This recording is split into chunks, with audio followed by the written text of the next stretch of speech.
Es hora de Café y Palabras, conociendo más de la política, la economía y la sociedad de Costa Rica y el mundo, con el politólogo Claudio Alpizar Otoya. Escuche Café y Palabras de lunes a viernes, porque la política sí importa. ¿Qué tal, amigos? Buenos días. Un gusto estar con ustedes como siempre aquí en Café y Palabras, deseosos de poder conversar sobre los temas importantes de la política nacional. El día de hoy he invitado a don Rubén Hernández Valle, abogado constitucionalista de los más reconocidos en nuestro país, para hablar de lo que sucedió alrededor del pronunciamiento de la Sala Constitucional sobre la ridículamente llamada Ley Jaguar, y también, por otro lado, para hablar de lo que plantea el presidente de la República el día de ayer en la conferencia de prensa con un nuevo proyecto. Con él vamos a conversar en la parte importante del programa que usted puede sintonizar también, aparte de Ticavisión Televisión, en nuestro canal en YouTube, al cual se puede suscribir. Pero antes de hablar con don Rubén, así pienso. Así pienso, con Claudio Alpizar.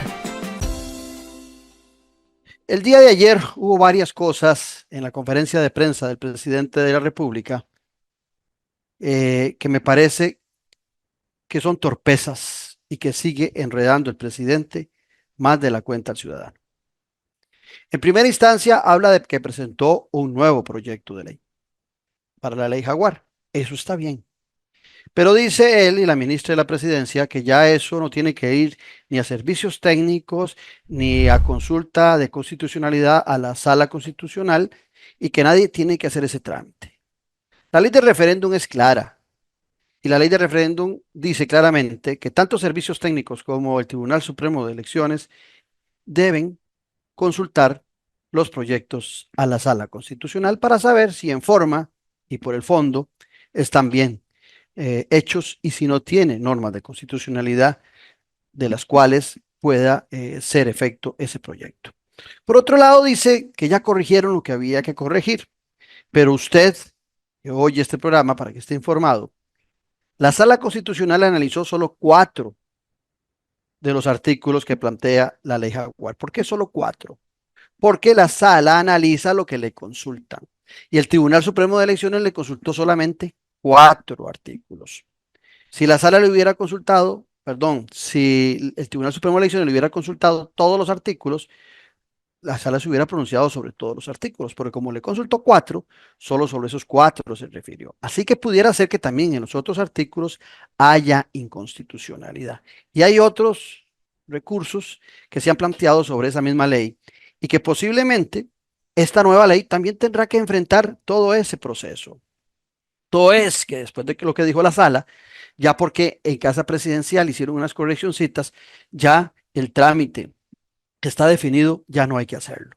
Se equivoca el presidente y confunde a la gente en esta exposición que hacía. El otro tema, qué vulgar, qué corriente el presidente de la República, pegándole gritos a un periodista, en este caso Héctor Guzmán, que yo creo que tenía tanta sangre en el ojo de que la vez pasada lo puso en su lugar don Héctor Guzmán al presidente de la República, que estaba buscando la oportunidad para gritarle en forma corriente y soez como lo hizo el día de ayer. Y lo peor de todo es que en un momento, cuando el periodista Guzmán le pide respeto, el presidente de la República le dice a don Héctor Guzmán, con estas palabras le dice que el respeto se gana, como dicen en el campo, un chancho hablando de aseo. Estamos en Café y Palabras porque la política sí importa. En breve volvemos con Café y Palabras, con Claudio Alpizar. En un mundo donde hoy la conexión con la naturaleza es más importante que nunca, existe un lugar que le invita a desconectarse del ajetreo diario y a reconectarse con su interior. Sean bienvenidos a la Reserva Natural Montaña Sagrada, donde cada paso es un encuentro con la serenidad y la belleza natural del Parque Juan Castro Blanco. Acompáñenos y disfrute de una experiencia única, donde el senderismo se convierte en una aventura espiritual, respirando ese aire puro que revitaliza cuerpo y alma. Descubra los beneficios de pasar tiempo en la naturaleza, de respirar profundamente y sentir la energía renovadora que solo el bosque puede ofrecerle. Conéctese con la naturaleza y visite Montaña Sagrada. Les esperamos para explorar y disfrutar de este paraíso natural juntos.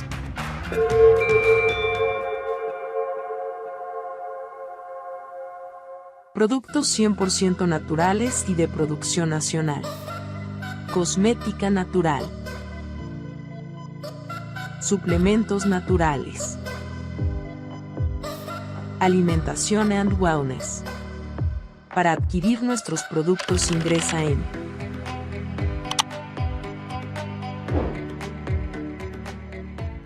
Disfruta de la aventura en familia con tu nuevo MG RX8, el SUV más grande para 7 pasajeros. En la ciudad, la playa o la montaña, Costa Rica es para disfrutarla con el más grande, con el MG RX8, con tracción 4x4, 6 modos para manejo, un gran espacio interior y la tecnología de vanguardia para disfrutar en familia del confort en cualquier terreno. Descubrí el nuevo MG RX8 desde $698 al mes en nuestras sucursales de La Uruca, Curridabat, Multiplaza Escazú o en www.mg.cr. Aplican restricciones. Desde hace 20 años, en Mi Crédito, estamos comprometidos con su bienestar, respaldando sus sueños y mejorando su calidad de vida.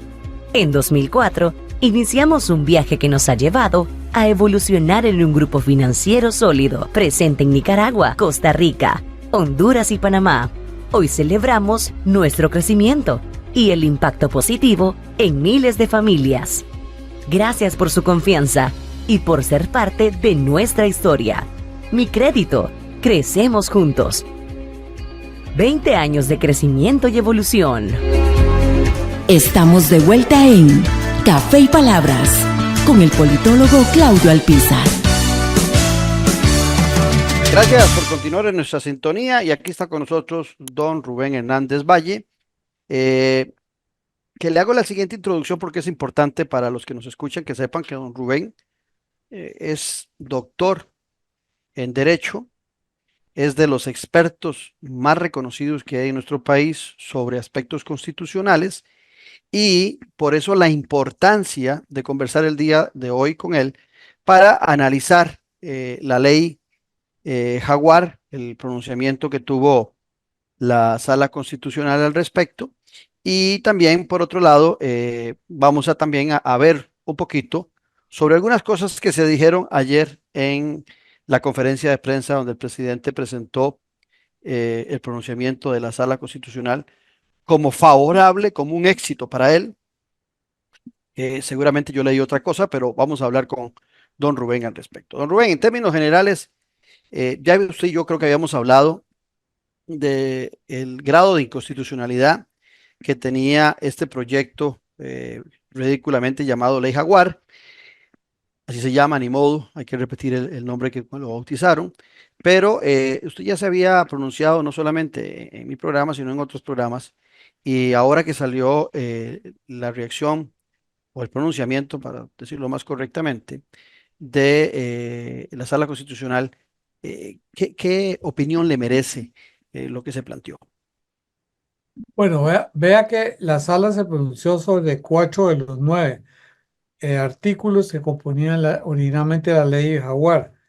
El Tribunal de Elecciones solo consultó estos 4 artículos y la jurisprudencia de la sala ha establecido que la sala no puede pronunciarse sobre aspectos no consultados. Eso es muy importante tenerlo presente. Sobre los 4 artículos, la sala declaró que eran inconstitucionales, 2 por unanimidad y 2 por mayoría de los votantes. Entonces, es decir, los 4 artículos con su redacción actual son completa y absolutamente inconstitucionales. De manera que no podría hacerse los cambios cosméticos porque siempre estarían viciados de inconstitucionalidad, porque en la forma en que están planteados restringen las competencias de la Contraloría. Y si se les trata de modificar una palabra por otra, al final es el mismo resultado, salvo que respeten la esencia de la norma, que es que las competencias de la Contraloría no sean restringidas.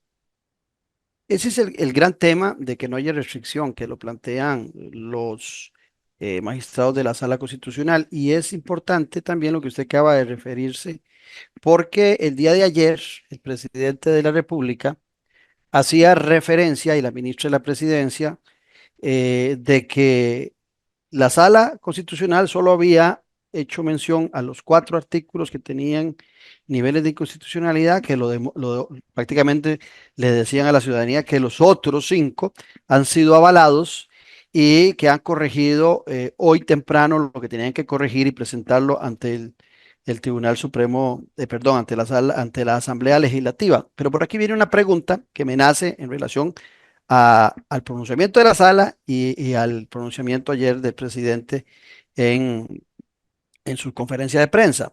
Y es el hecho de que siendo un proyecto nuevo, como proyecto nuevo, no es como dice el presidente de la República, como dice la ministra de la Presidencia, que ya los diputados no tienen que votarlo y no tienen que consultarlo nuevamente. Eso no es así, se lo dice un politólogo, pero quiero oír la voz del experto, del abogado constitucionalista. Es un nuevo proyecto y como tal tendrá que ir de nuevo con todo el proceso que se estipula para el referéndum. Antes de responder la pregunta, quiero aclarar dos falacias. Una estriba en decir en que la sala en algún sentido ya resolvió los otros 5 artículos no consultados. No, la sala no se refirió ni votó sobre esos artículos por una razón muy sencilla. El Tribunal de Elecciones solo consultó 4 de los 9 artículos y la jurisprudencia reiterada de la sala a lo largo de 30 y pico de años ha sido que la sala en materia de consultas de constitucionalidad solo se puede referir a lo que le consultan. Es decir, ahora habría que esperar que la sala admita la consulta de la Contraloría y la consulta de la Asamblea Legislativa para que se pronuncie sobre los 5 artículos. En el caso de la consulta de la Contraloría impugna 3 normas. Hay 2 que no impugnan porque son totalmente irrelevantes. Los diputados sí impugnan las 5. Entonces la sala va a tener que referirse a esas 5. De manera que la resolución de ayer no significa que la sala avaló las otras 5 normas. Simplemente la sala no se pronunció porque el Tribunal de Elecciones no las consultó. Habrá que esperar las otras 2 consultivas que están en trámite. Eso es ¿Y por qué? una falacia. Ujú. No, La adelante, segunda es que habría que esperar la sentencia de la sala. Me parece muy imprudente el Poder Ejecutivo ponerse a presentar un proyecto de reforma porque no sabemos las razones que dio la sala correcto. para declarar la inconstitucionalidad. Pero vean que en el peor de los casos, la sala por mayoría dijo que todas eran inconstitucionales. Lo que está haciendo el Poder Ejecutivo es tomando supuestamente el criterio de la minoría y con ese criterio de la minoría están redactando un nuevo proyecto de ley. Pero si ese proyecto de ley vuelve a ir en los mismos términos en que lo avaló la minoría, obviamente también la sala lo declarará inconstitucional. Cuando se Luego, refiere en este caso a mayoría y minoría, se refiere a de que la, algunos magistrados no encontraron inconstitucionalidades, aunque la mayoría sí los y vio las y lo votaron en decisiones esa forma. en las decisiones de los tribunales se toman por mayoría y lo que diga la mayoría es lo que vale, independientemente de lo que digan la minoría. Es decir, para todos los efectos jurídicos, la sala dijo que esos 4 artículos eran inconstitucionales. Si se tratan de presentar, de cambiarle el lenguaje y dicen en el fondo lo mismo, la sala los volverá a declarar inconstitucionales. Así que el Ahora nuevo bien, proyecto cuando la sala, perdón, don Rubén, cuando la sala dice que todos son inconstitucionales, se refiere a los 4 a los consultados. 4 que ha consultado el tribunal, los 4 son inconstitucionales. Es decir, la sala, además me parece irresponsable plantear un nuevo proyecto si no se conocen las razones que dio la sala para declararlos inconstitucionales. No sabemos cuáles fueron los fundamentos jurídicos de la sala para declararlos. Es muy posible que la nueva versión esté incurriendo en los mismos vicios en que incurrieron la primera versión y que fue declarada inconstitucional. Me parece una falta es una, digamos, Falta de seriedad. en el mejor de los casos, es una falta de sentido común. ¿Cómo voy yo a presentar un nuevo proyecto de ley si no sabemos las razones por las cuales se declararon inconstitucionales los anteriores? Luego, si se presenta este nuevo proyecto que parece que incluye las 4 normas que la sala no ha votado, entonces obviamente la Asamblea Legislativa lo que tiene que hacer en primer lugar es abstenerse de tomar ninguna decisión hasta que tenga la resolución de la sala. Una vez tenida la resolución de la sala, y en segundo lugar, tiene que esperar que la sala se pronuncie sobre las consultas realizadas por la Contraloría y por los diputados. ¿Por qué? Porque esas consultas abarcan la posible inconstitucionalidad de las 4 normas que la sala no, o las 5 normas, perdón, que la sala no resolvió en la sentencia del día lunes. Ahí lo quería interrumpir por esto, porque me parece, le tenía esa pregunta y usted se me adelantó con su respuesta, pero no importa, se la vuelvo a plantear. El hecho de que la sala haya visto lo que planteó el Tribunal Supremo de Elecciones sobre 4 artículos, que a los 4 los declarara a todos inconstitucionales, eso no quiere decir que ya si ese proyecto está desechado, porque ya hay 4 artículos inconstitucionales, no es que la sala dice, ¿para qué voy a ver el de la Contraloría? ¿Para qué voy a ver lo que plantearon los diputados? Está la sala también obligada a analizar esas otras 2 consultas constitucionales, a pesar de que ya subsanó o ya dijo que era inconstitucional, para una palabra más correcta, el proyecto Jaguar. Desde luego, porque la sala dijo que era inconstitucional lo que le consultaron. Ahora tiene que pronunciarse sobre los otros artículos que están siendo consultados en las 2 consultas que todavía la sala ni siquiera ha admitido, no las ha admitido para trámite. La sala tiene que dictar primero una resolución admitiéndolas para trámite.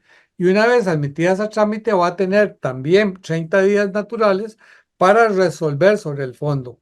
De manera que la sala, es mentira que haya avalado la constitucionalidad de las normas no impugnadas por el tribunal. Simplemente las normas, el tribunal no las impugnó y la sala, por su propia jurisprudencia, no podía entrar a conocer sobre normas no impugnadas por el tribunal. Ahora sí podría entrar una vez admitidas las consultas de la Asamblea y de la Contraloría General de la República. Sí, y si hay, por lo que entendí en la conferencia de prensa del día de ayer, ellos en el Poder Ejecutivo prácticamente están planteando los mismos artículos que no han sido consultados. Entonces, podría ser que más bien eh, antes de que los diputados envíen a consulta este nuevo proyecto, ya se haya pronunciado la Sala Constitucional sobre esos otros 5 artículos que no se le consultaron. Hay algo que a mí me llamaba la atención y que quería consultarle a usted. En la sala está integrada por 7 magistrados. Como usted bien lo decía, las decisiones se toman por mayoría, con que quede 4-3, se toman las decisiones y punto, independientemente de que 3 estén en desacuerdo. Pero ahí en esta propuesta que se declara inconstitucional, hubo unos magistrados que salvaron o que consideraron que salvo los verbos sustituir y abarcar, eh, dado que la Contraloría no ejerce funciones de administración activa, esos verbos podrían ser sustituidos. Eso no me quedó muy claro. ¿Usted sería tan amable de aclarárnoslo? Bueno, lo que creo que los magistrados que votaron en contra están confundidos, se equivocaron. Lo que están diciendo es que esos verbos que establecen en algún sentido le otorgan a la Contraloría facultades de administración, lo cual es incompatible con las funciones de la Contraloría que son de fiscalización. Es decir, la Contraloría, de acuerdo al 183, es el fiscalizador supremo de la hacienda pública. Entonces, lo que hay que tratar es de definir qué se entiende por fiscalización y qué se entiende por hacienda pública. Y eso yo supongo que en la sentencia de la sala se va a desarrollar plenamente. Hasta el momento, me parece que es un poco irresponsable presentar un nuevo proyecto de ley sin conocer la sentencia de la sala porque no sabemos cuáles son los alcances que la sala le está dando a esos 2 términos, al Sí, término correcto. fiscalización y el término hacienda pública. Entonces, me parece que el Poder Ejecutivo debió haber esperado la sentencia de la sala porque yo me temo que el nuevo proyecto que está presentando también contenga avisos de inconstitucionalidad y que roce con lo que el contenido, en algunos casos por unanimidad y en otros 2 por mayoría, que es lo que cuenta, independientemente de que 3 hayan salvado su voto, eso no tiene ningún valor jurídico, haya definido la sala. Lo que la sala y lo que vale jurídicamente lo que diga la mayoría. independientemente de si tiene o no razón. En este caso dijo que todos eran inconstitucionales y en consecuencia hay que acatarlo. Si la minoría dice algo y el Poder Ejecutivo en el nuevo decreto está tomando esos argumentos de la minoría para justificar el nuevo proyecto, eso carece de sentido, me parece una ingenuidad, porque en todo caso ya la mayoría dijo que eso era inconstitucional. En este tema es importante aclararle un poquito al que nos oye, al ciudadano, en el tema de administrar y de fiscalizar, porque efectivamente la ministra de la presidencia, la señora Fernández, utilizó esa salvada que le dan los magistrados a esos dos verbos, sustituir y abarcar, para justificar que le están dando la razón en cuanto a que la Contraloría está administrando lo que le corresponde a lo que se llama administración activa. Los que conocemos bien el funcionamiento de la Contraloría General de la República, sabemos que siempre ha tenido una función fiscalizadora y así lo establece su ley. No es también dentro del marco de lo que usted nos explicaba, tratar de confundir un poco, el tratar de utilizar estos verbos sustituir y abarcar como un banderazo a que el Poder Ejecutivo tiene razón en relación a que la Contraloría ha estado administrando. Es una falacia, porque vea que quien invocó ese razonamiento es el voto de minoría, y ese voto de minoría no tiene ningún valor jurídico. Lo que importa es lo que dijo la mayoría, que eso es lo que cuenta, que es el voto válido. Entonces, si esos argumentos los invocó el voto de minoría, el Poder Ejecutivo no se puede valer de las razones de un voto de minoría, porque en todo caso, cuando el asunto vuelva otra vez a la sala, va a ser rechazado nuevamente, porque para la mayoría evidentemente estas normas no interfieren con las potestades de fiscalización y no implican que la Contraloría esté ejerciendo potestades de administración. Es decir, se están valiendo de un voto salvado para justificar un nuevo proyecto que, si va a la sala con la misma terminología o cambiado un poco, pero en el mismo sentido, también va a ser declarado inconstitucional.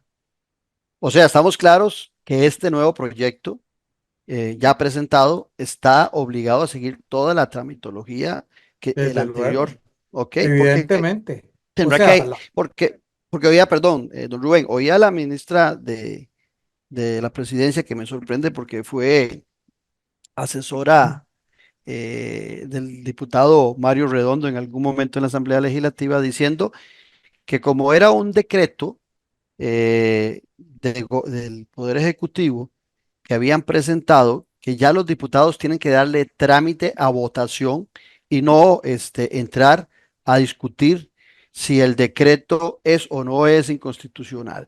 Eso me pareció, por llamarlo suavemente, una aberración, la interpretación de la ministra de la Presidencia. eso se justifica porque ella no es abogada y se mete en temas jurídicos sin conocer nada al respecto, dice mucha tontería en esa materia. En realidad eso es un decreto igual al anterior.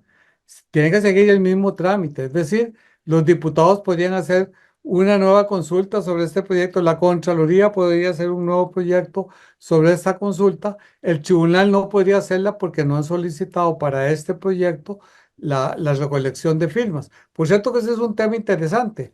¿Qué va a pasar con la recolección de firmas? ¿Van a seguir adelante o no? La congruencia indica que tendrían que rechazar esa solicitud, pero porque si la continúan, en realidad no tendría ningún valor porque se refiere a un proyecto diferente. Es decir, el Tribunal de Elecciones ahora debería dictar una resolución diciendo que queda sin efecto la autorización para la recolección de firmas porque ya ese proyecto no va, que ahora hay uno nuevo. Entonces, ese proyecto ahora habría que esperar, en primer lugar, a que la Asamblea decida, puede perfectamente decidir hacer la consulta legislativa, la Contraloría la puede hacer sobre el nuevo proyecto y el Tribunal de Elecciones, si eventualmente el decreto es aprobado por la Asamblea Legislativa, el Tribunal de Elecciones tiene la potestad de hacer la consulta. Así que digamos, el trámite o el ítem procedimental apenas está comenzando y va a ser susceptible de seguir el mismo camino que tuvo el decreto anterior. Ahora, ¿en qué cambia el panorama o la agilidad del proceso porque están por vencer el periodo de sesiones extraordinarias donde el Poder Ejecutivo es el que aplica la agenda para que los diputados la desarrollen en los temas que le interesan al Poder Ejecutivo. Estamos por entrar a las sesiones ordinarias, donde la Asamblea Legislativa es la que decide el orden de la agenda. Eh, ¿Podrá la Asamblea Legislativa o estará obligada la Asamblea Legislativa a darle prioridad a este decreto?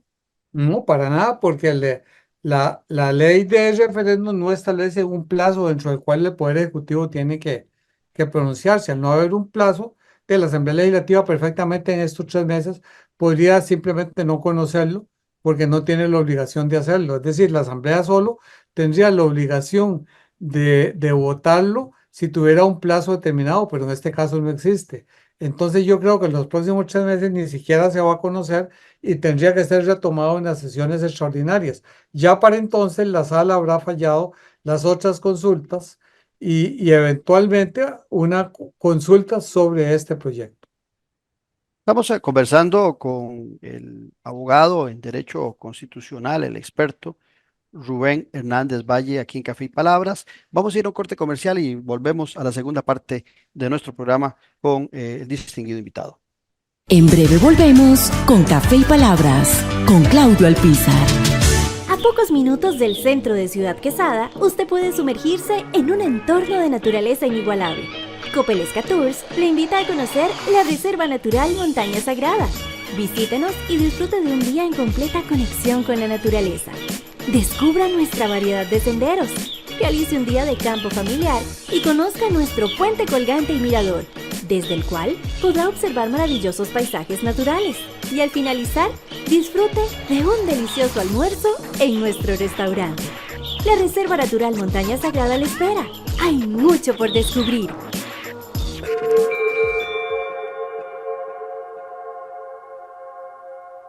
Productos 100% naturales y de producción nacional. Cosmética natural. Suplementos naturales. Alimentación and Wellness. Para adquirir nuestros productos ingresa en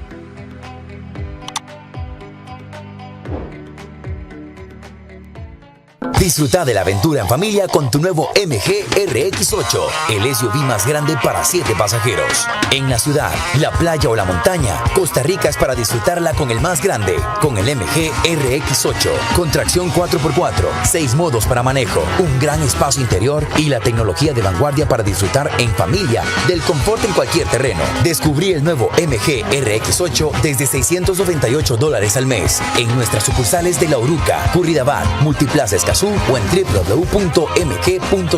Aplican restricciones. Desde hace 20 años, en Mi Crédito, estamos comprometidos con su bienestar, respaldando sus sueños y mejorando su calidad de vida. En 2004, iniciamos un viaje que nos ha llevado a evolucionar en un grupo financiero sólido, presente en Nicaragua, Costa Rica, Honduras y Panamá. Hoy celebramos nuestro crecimiento y el impacto positivo en miles de familias. Gracias por su confianza y por ser parte de nuestra historia. Mi Crédito, crecemos juntos. 20 años de crecimiento y evolución. Estamos de vuelta en Café y Palabras con el politólogo Claudio Alpizar. Gracias por seguir en nuestra sintonía y gracias por acompañarnos siempre en Café y Palabras. Una consulta que me surge, don Rubén. ¿Por qué el Tribunal Supremo de Elecciones no consultó los 9 artículos? ¿Por qué solo consultó 4?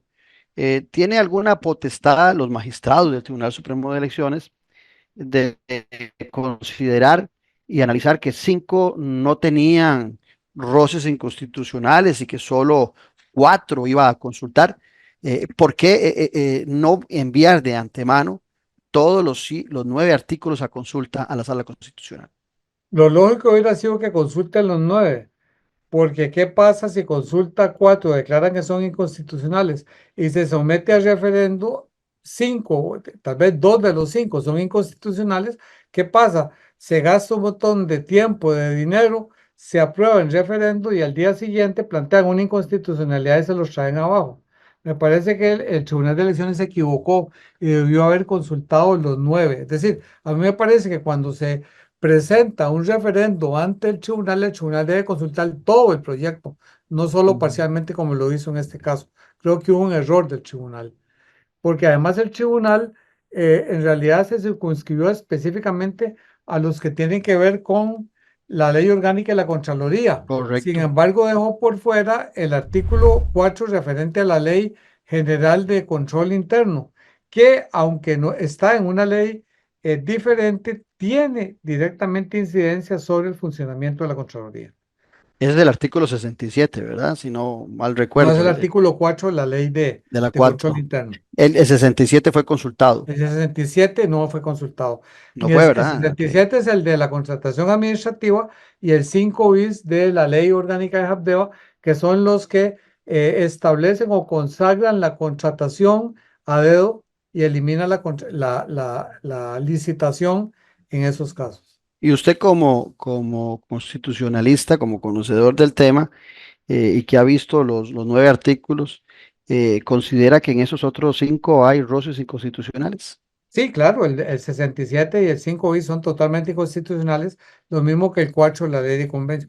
Los otros dos que uno se refiere, el artículo, no recuerdo cuál artículo de la ley orgánica del Poder Judicial y otro, perdón, de la Contraloría, dos que se refieren a la Contraloría, son totalmente insignificantes, por eso la Contraloría ni siquiera los incluyó.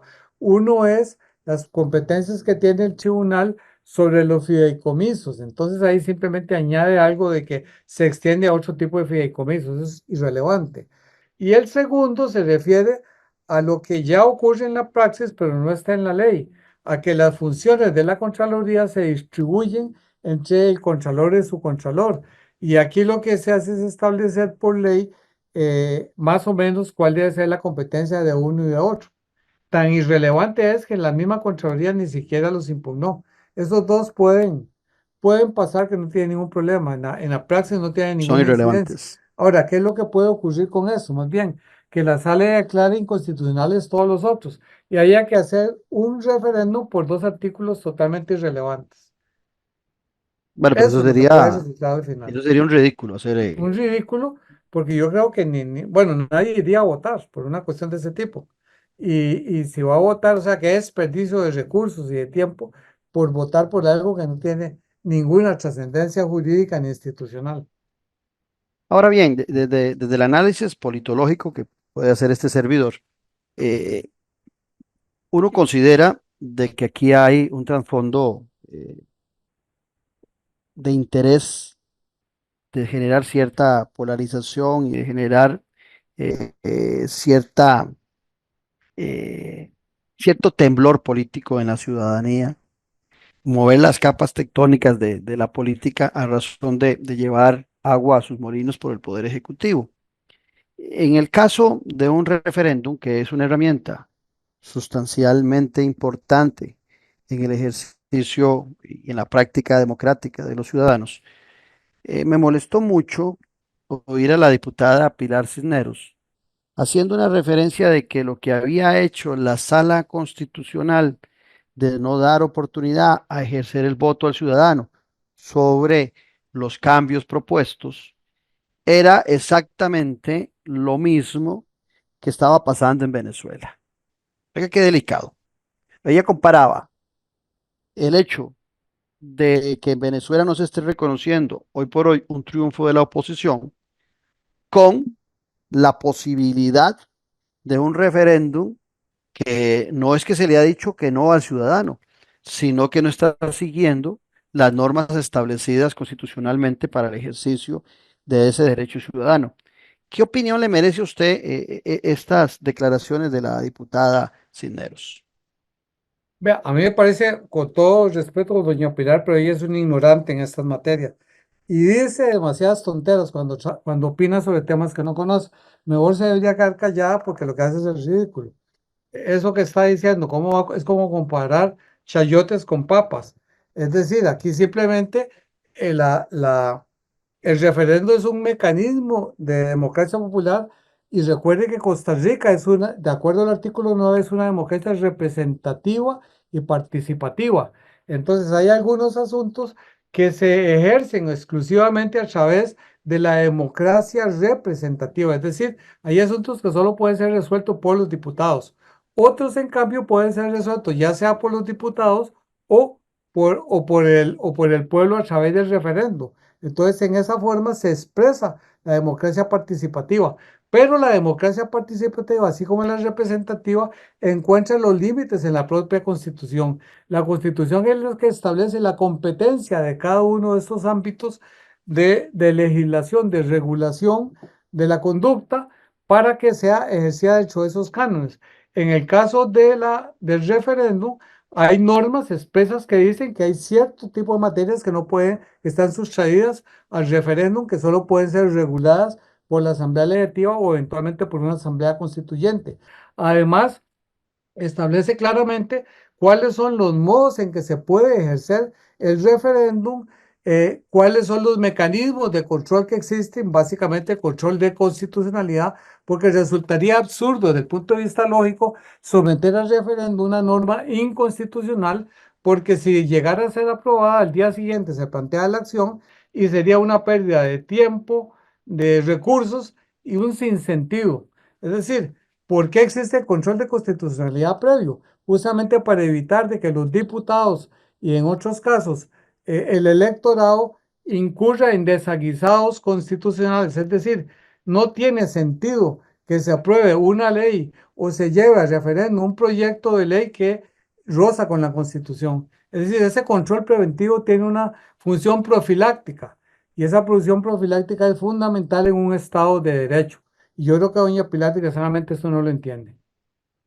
Don Rubén, ya lo habíamos hablado en un programa anterior, pero yo creo que dentro del marco de lo que estamos hablando, por si alguno de los que nos está oyendo o viendo el día de hoy no nos vio en aquella ocasión, yo le hice la siguiente consulta a usted, recuerdo, sobre si era necesario una asamblea constituyente en el país. Recuerdo que usted me dijo que no era necesario, que en la constitución realmente es una constitución relativamente joven, que es una buena constitución y que había que hacer solamente 4 cambios constitucionales que se podían hacer por medio de reformas constitucionales ante la Asamblea Legislativa.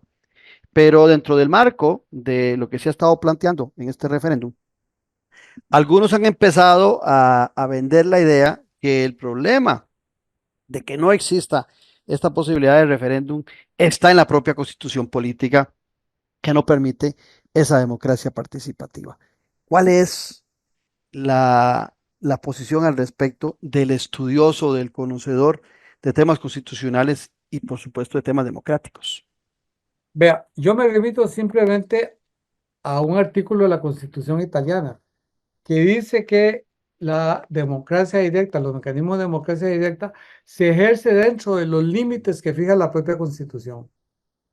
Y eso es mutatis mutandi, aplicable a todo ordenamiento jurídico. Es decir, el establecer mecanismos de democracia directa no significa que a través de ellos se pueda hacer lo que le dé la gana. ¿Por qué? Porque en las decisiones del referéndum, la mayoría de las veces priva el aspecto sentimental y no es racional. Y a través de esos mecanismos uno puede terminar por acabar la institucionalidad y por establecer un régimen totalmente totalitario. En el caso nuestro, sabiamente el constituyente del 2003, cuando aprobó el referéndum y lo aprobó en la Constitución, estableció límites, sobre todo diciendo cuáles materias no pueden ser sometidas a referéndum.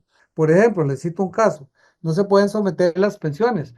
Si las pensiones se sometieran, imagínense que se presentaría un proyecto para que a todo mundo le suban la pensión mínima a 1 millón de colones y obviamente quebraría el Estado.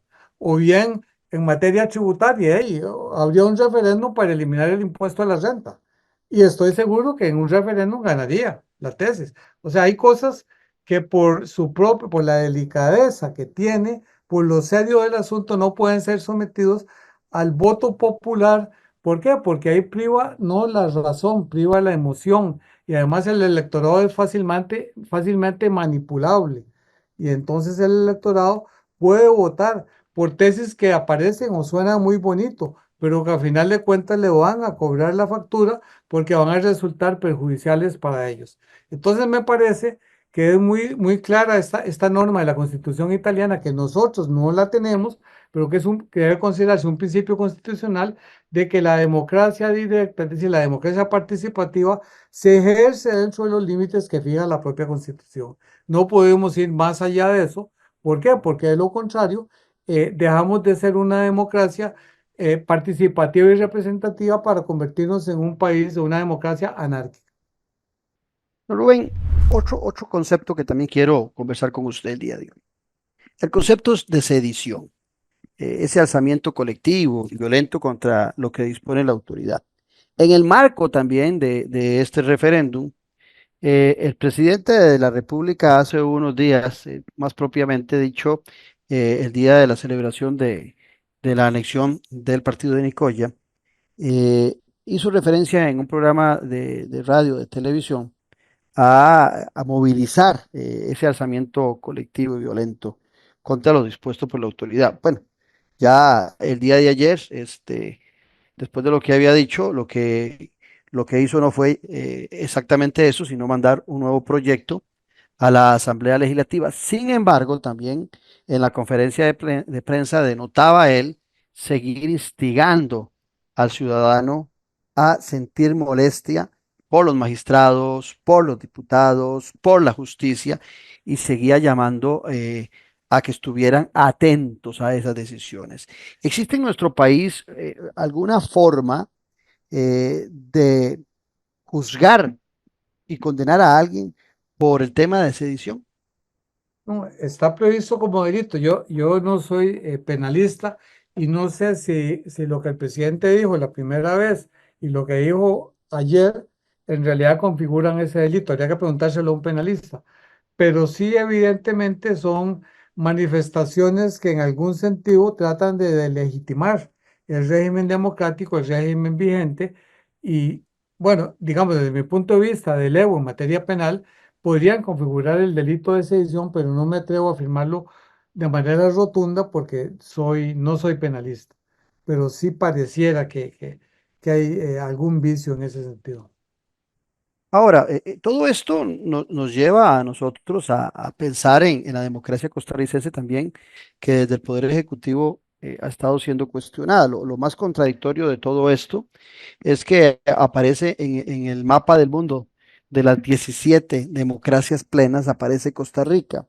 17 democracias plenas que solo aglutinan el 8% de la total población del mundo. Eso quiere decir que los costarricenses somos privilegiados al estar en ese 8%. Ciertamente, como toda obra humana, no es perfecta y hay algunas cosas que deben ser mejoradas desde la democracia participativa hasta la democracia distributiva en el sentido de luchar contra la pobreza y la inequidad. Pero en ese marco de la democracia costarricense y la fortaleza, también me surge a mí la preocupación de la inconsistencia que noto a veces en nuestras autoridades, porque por un lado, acertadamente se critica los resultados de la democracia, de la falsa democracia en Venezuela, pero por otro lado, se cuestiona la democracia costarricense con la que los diputados del Partido Progreso Social Democrático y el propio presidente de la República y sus vicepresidentes ganaron la elección del 2022 en forma legítima y ascendieron al poder. Esa constancia del golpe a la democracia, a la institucionalidad, que inclusive el presidente el día de ayer ridiculizaba un poco a aquellos que constantemente estamos hablando de institucionalidad, porque decía él que en Venezuela, esa fue la comparación que hizo, el Tribunal de Elecciones venezolano actuó de conformidad a la institucionalidad establecida en Venezuela. Pero ojo, hay una distancia enorme entre el Tribunal de Elecciones costarricense con el Tribunal de Elecciones de Venezuela y, por supuesto, una distancia enorme entre la democracia costarricense y lo que viven hoy los venezolanos. Pero el presidente se atrevió a buscar ese ejemplo para debilitar a aquellos que defendemos con constancia la institucionalidad de nuestro país. Su referencia al respecto. Esa es una falacia en todo sentido. Usted no puede comparar chayotes con pejibayes.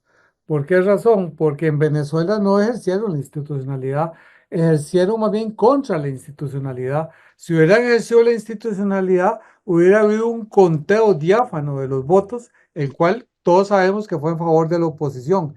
En Costa Rica eso no ocurre. ¿Por qué? Porque en Costa Rica se cuentan los votos diáfanamente y se respeta la institucionalidad independientemente de quién gana. En Venezuela, de antemano, los dados están cargados y ya se sabe que tiene que ganar el candidato del régimen. Para eso, ¿qué es lo que hicieron? Una serie de artimañas en el Tribunal Electoral, de manera que ellos dieron unos resultados totalmente arbitrarios que no tienen absolutamente nada que ver con lo que ocurrió en las urnas electorales. Entonces uno no puede comparar el régimen institucional venezolano con el costarricense. Es más, en Venezuela no hay régimen institucional, lo que hay es una vulgar dictadura. Y en Costa Rica, dichosamente, hasta el momento, y esperemos que siga así por muchos años, tenemos un régimen democrático institucional muy fuerte que ha impedido que el actual Poder Ejecutivo trate de sobrepasar esos límites y de gobernar a su antojo con ocurrencias que carecen totalmente de sentido lógico, jurídico y en todo sentido. Sí, y inclusive partidos políticos en nuestro país que no tienen la capacidad de tener miembros de mesa en cada una de las urnas, tienen la tranquilidad de que los votos van a ser contados correctamente. Y lo digo porque el Partido del Proceso Social Democrático en las elecciones pasadas no tenía miembros de mesa en la primera ronda electoral y aún así sus diputados salieron electos y también su candidato pasó a la segunda ronda. Entonces aquí hay una diferencia abismal. Ahora, volviendo al tema del referéndum, eh, para el cual lo cité, pero no puedo desaprovechar hablar de otros temas por su conocimiento y sobre todo por esa investigación que por muchos años usted ha desarrollado en estos temas. Vuelvo al tema de que el presidente de la República eh, salió muy contento, o sea, por lo menos eso fingía estar muy contento, porque decía que la sala constitucional le había dado la razón, que la sala constitucional, que nosotros los que leímos que era la ley Jaguar inconstitucional, habíamos leído mal. Bueno, yo soy politólogo, a lo mejor leí mal, pero usted que es constitucionalista, leyó mal, este, interpretó bien, que las normas de inconstitucionalidad se trajeron abajo el proyecto, porque el presidente dice que en ningún momento el Jaguar está muerto. Bueno, le dejo a usted la exposición al respecto. Oiga, el que leyó mal es él, evidentemente. Lo que cuenta es el voto de mayoría y los 4 normas que fueron sometidas a la consulta fueron declaradas inconstitucionales.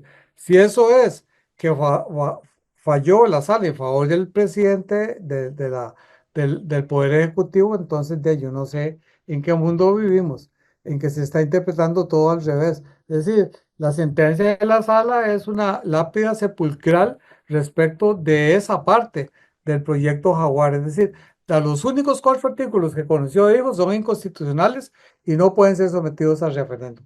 Ahora, ¿qué hubo favorable al Poder Ejecutivo? Nada, simplemente en el voto salvado de 2 magistrados que en algún sentido salvaron 2 normas, pero es el voto de minoría y lo que cuenta es el voto de mayoría. El voto de minoría simplemente se transcribe y queda ahí como un testimonio de la opinión de 2 personas, pero lo que vale es y lo que tiene relevancia y lo que es vinculante es el voto de la mayoría. Y el voto de la mayoría en los 4 casos estableció claramente que las 4 normas sometidas a consulta son inconstitucionales. De manera que no veo de qué puede pavonearse el Poder Ejecutivo cuando fue por lana y salió trasquilado. Ahora, ¿será posible? Y quiero reafirmarlo, usted nos dijo que a todas luces era irresponsable o era torpe el haber presentado un proyecto nuevo sin haber esperado todo el pronunciamiento de la sala de por qué la inconstitucionalidad de los 4 artículos que se consultaron, pero existe la posibilidad de que un proyecto sea inmaculado en lo constitucional y químicamente puro, porque el presidente Chávez dice que este nuevo proyecto es inmaculado en lo constitucional y químicamente puro. Para ser inmaculado químicamente puro, tendría que dejar las competencias de la Contraloría como están. Y a él no le interesa eso. Lo que quiere es disminuirle las competencias de la Contraloría. Y en la medida en que un nuevo proyecto trate de disminuir esas competencias, devían inconstitucional y la sala sí lo va a declarar.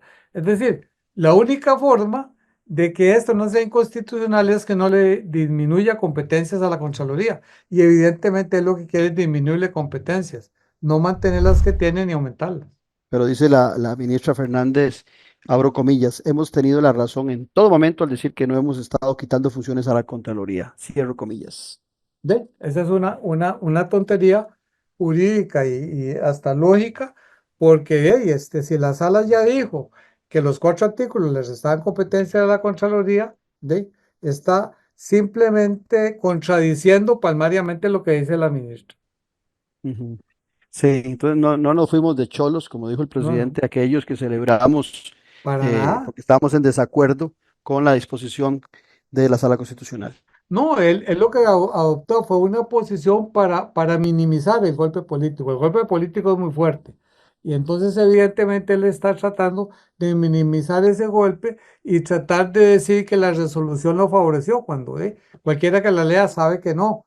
¿Por qué? Él se está agarrando del voto salvado de algunos magistrados en 2 normas. Otras 2 normas fueron declaradas inconstitucionales por unanimidad, pero repito, en esta materia lo que cuenta es la decisión final. De la Si la mayoría. decisión final dijo que eran inconstitucionales, eso es lo que vale. Los votos salvados no tienen ninguna trascendencia jurídica ni política.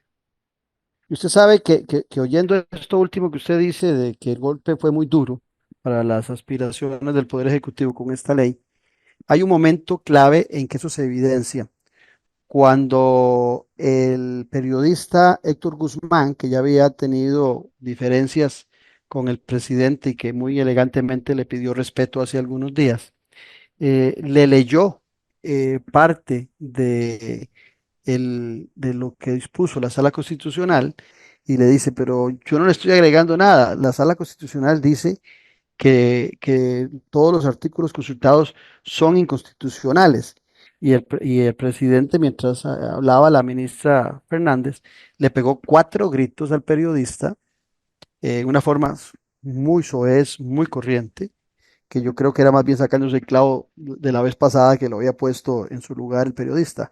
Pero creo que lo que usted dice, al final de cuentas, tiene toda la razón. Hay una desesperación porque el golpe fue duro y lo que más me sorprende a mí es que ninguno de los abogados que ha estado ayudando al Poder Ejecutivo en estos momentos son constitucionalistas o son expertos en derecho administrativo, sino que son penalistas. Y hace un rato le pregunté a usted sobre el tema de sedición y usted lo dijo. Yo no soy penalista, no me quiero referir a eso en profundidad, pero parece que algunos colegas suyos sí son muy atrevidos en meterse en áreas que desconocen. Bueno, ese es un defecto humano. Mucha gente cree que conoce de todo y que tiene el monopolio del saber en todos los campos. Yo en eso aprendí siempre que hay que ser humilde, que uno debe opinar de lo que sabe y no meterse en campos que desconoce. Se nos fue el programa, don Rubén, no sé si le queda algo más que agregar al respecto No, sobre yo solo agregaría que me parece que esta sentencia de la sala es un triunfo de la institucionalidad, porque ha venido a reafirmar que la Contraloría General de la República es un órgano fundamental del Estado y que no puede ser por la vía legal, no puede ser debilitado. Más bien, por el contrario, habría que buscar mecanismos para fortalecerlo. ¿Por qué? Porque la Contraloría General de la República y la Sala Constitucional en los últimos 2 años se han convertido en los guardianes de nuestra democracia y de nuestra institucionalidad. De un guardia se les debilite, porque si se les debilita, podríamos llegar a caer en un gobierno como el de El Salvador o como el de Nicaragua o Venezuela Venezuela. y todos esos otros. Y dichosamente nunca hemos caído, esperamos que nunca caigamos y que nuestros gobernantes tengan la sabiduría y el sentido común para respetar la institucionalidad y gobernar dentro del marco de la Constitución y la ley.